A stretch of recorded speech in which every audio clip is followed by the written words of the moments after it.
بسم اللہ الرحمن الرحیم۔ السلام علیکم۔ مامون کے دربار میں آ کر ایک عورت نے فریاد کی کہ میرے بھائی کا انتقال ہو گیا ہے۔ اس نے ترکے میں 600 اشرفیاں چھوڑ دی ہیں، لیکن مجھے صرف ایک اشرفی دی گئی ہے، لہذا مجھے میرا حق دلایا جائے۔ مامون نے ذرا سکوت کیا اور دل ہی دل میں غور کیا اور حساب لگا کر کہا کہ تمہارا حصہ ایک اشرفی بنتا ہے۔ عورت یہ بات سن کر حیران رہ گئی۔ حاضرین دربار بھی تعجب کرنے لگے۔ ایک عالم نے پوچھا کیوں اور کس طرح بنتا ہے؟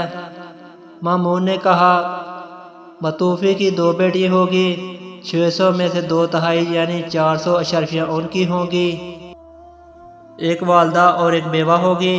والدہ کا 6واں حصہ ہوتا ہے، 100 اشرفیاں والدہ کی ہوئی، 8واں حصہ بیوی کا ہوتا ہے، 75 اشرفیاں بیوی کو ملے گی، صرف 25 اشرفیاں بچی۔